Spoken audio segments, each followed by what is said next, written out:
ये जानना चाहता हूं कि इस हफ्ते अगर कुछ पॉजिटिव कमेंट्री फेड की तरफ से आ गई तो बैंकिंग स्टॉक्स पर क्या असर होता हुआ नजर आता है, क्योंकि बैंकिंग स्टॉक्स ऑलरेडी घट गए काफ़ी। अगर आप इंडियन बैंकिंग स्टॉक्स को देखिए टॉप से, लास्ट 3-4 दिन में थोड़ा आउट परफॉर्मेंस दिख रही है बैंक निफ्टी में, निफ्टी के वनस्पत, क्योंकि कहीं ना कहीं वैल्यू आ रही है। और दूसरा ये कि क्रूड के गिरने के बहुत बेनिफिशियरी हैं, लेकिन इस समय बाजार नज़रअंदाज कर रहा है। क्रूड 72 आ गया, बॉन्ड यील्ड नीचे आ जाएंगी इसकी वजह से। तो बैंक्स में कहां पे आपको वैल्यू नजर आती है अगर इंडियन बैंकिंग स्टॉक्स की बात करें तो?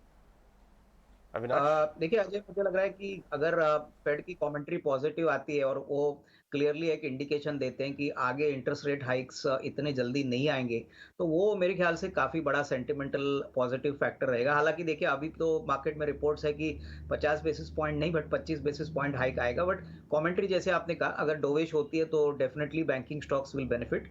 और यहाँ पे मुझे लग रहा है कि जो सरकारी बैंक्स है, जैसे कि एसबीआई है, कैनरा बैंक है, आईसीआईसीआई बैंक है, मुझे लग रहा है कि देखिए बड़े बैंक्स की जिनकी बैलेंस शीट बड़ी है, जिनका लोन बुक काफी बड़ा है, I think that these are the banks where आपको पहले एंट्री पॉइंट लेना चाहिए, क्योंकि कोई भी पॉजिटिव सरप्राइज आता है तो पहले इन बैंक्स में आपको एक अच्छा पॉजिटिव अपसाइड देखने को मिलेगा। और जैसे आपने कहा कि मैक्रोज डेफिनेटली अच्छे रहेंगे, क्योंकि अगर क्रूड $72 है तो डेफिनेटली इसका मतलब है कि हमारा जो ट्रेड डेफिसिट का नंबर है, करंट अकाउंट ट्रेड डेफिसिट का, वो भी मेरे ख्याल से अच्छी की तरह से मैनेज हो सकता है। तो कहीं ना कहीं मुझे लग रहा है कि SBI, Canara bank, ICICI bank, आप इसमें you can even look at smaller banks like IDFC first और एचडीएफसी बैंक, तो हम वी कैन नॉट इग्नोर कि एचडीएफसी बैंक और एचडीएफसी का भी एनसीएलटी ने मर्जर भी फाइनल किया है। तो ये सारे अच्छे एस्टेब्लिश्ड बैंक्स हैं जहां पे अगर आपको पोर्टफोलियो बनाना है, तो मैं समझता हूं कि FY24 also Ajay will be a very strong year for banks. बहुत कॉर्पोरेट और कैपेक्स रिटेल का जो बुक है, हमको लग रहा है डबल डिजिट्स में ग्रो करेगा, और इसका फायदा ऑब्वियसली बैंकिंग सेक्टर को मिलेगा। How how interest rates will pan out वो दूसरी बात है, लेकिन डेफिनेटली इसमें कोई बात नहीं कि जो यील्ड्स है वो अभी सारे बैंक्स अच्छी तरह से कमा रहे हैं। एब्सोल्युटली। तो चलिए, बड़ा कन्वेक्शन इस वक्त बैंक्स एंड फाइनेंशियल्स पर FY24 के लिए भी काफी अच्छा एक्शन, और इनफैक्ट बुक्स जो है डबल डिजिट ग्रोथ भी दिखा सकती हैं। ये नजरिया है अविनाश जी का।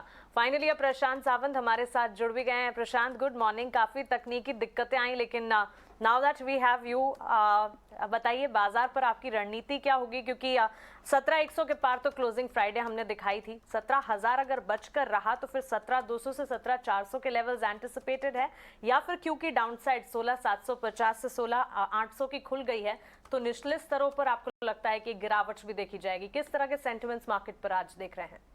जी Mansi, Ajay, good morning to everyone on the panel and सभी दर्शकों को नमस्कार। तो मंडे सुबह सुबह शुरुआत में ही चैलेंज आया, जहां वॉल्यूम इश्यूज आए थे, बट वो फिक्स हो गए।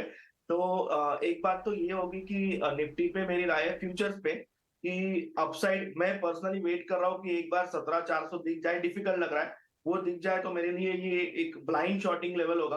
पर अभी के लिए अगर मैं करंट लेवल्स के हिसाब से बात करूं, तो मुझे लग रहा है हम पहले 16,940 फ्यूचर्स में इस लेवल को डेफिनेटली विजिट करेंगे। आज या कल में वो कह नहीं सकता, बट 16,940 निफ्टी फ्यूचर्स में दिखना चाहिए। तो ओवरऑल मुझे लग रहा है कि फिलहाल आज या कल में तो मैं कोई बाइंग करना नहीं चाहूंगा, और मैं वेट करूंगा कि 16,940 यहाँ से क्या निफ्टी बाउंस करती है या इस लेवल के नीचे क्लोज होती है। तो मेरे लिए 16,940 इन फ्यूचर्स, ये क्लोजिंग बेसिस पे मेक और ब्रेक लेवल होगा। तो यहाँ पे मैं बहुत क्लोजली वॉच रखूंगा। और उसी तरह जो ऊपरी लेवल पे कैप है वो 17,200 240 के आसपास फ्यूचर्स में। और बैंक निफ्टी सिमिलरली अगर मैं देखूं तो एक 38,900 टू 39,140, ये जो लेवल है फ्यूचर्स में, तो मुझे लग रहा है हम इसको भी विजिट कर लेंगे एक बार अगले 1 से 2 दिनों में। तो ओवरऑल दोनों इंडेक्स मुझे लग रहा है कि इंडाइसेस मुझे वीक ही लग रहे हैं, और मैं फिलहाल इस लेवल पे शॉर्ट नहीं करूंगा। जैसे मैंने कहा, ये जो दोनों लेवल्स हैं क्लोजिंग बेसिस पे मेरे लिए इंपॉर्टेंट है। अगर इसके नीचे हम क्लोज हो जाते हैं तो शायद मैं शॉर्ट ट्रेड इनिशिएट करूंगा with day high as the stop loss.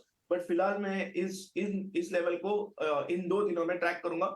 इसी के साथ अजय जी, स्पेशली एक बात कहना चाहूंगा, 21 मार्च एक बड़ा डेट होता है टाइम फैक्टर के हिसाब से, उसको हम इक्विनॉक्स कहते हैं। अगर हम देखें 21 से 23, यहाँ पे हमेशा बड़े बॉटम या बड़े टॉप बनते हैं। अगर आप 2020 में जाए तो जो लॉकडाउन अनाउंस हुआ था वो भी 23 तारीख को हुआ था, और उसी दिन मार्केट का बॉटम बना था।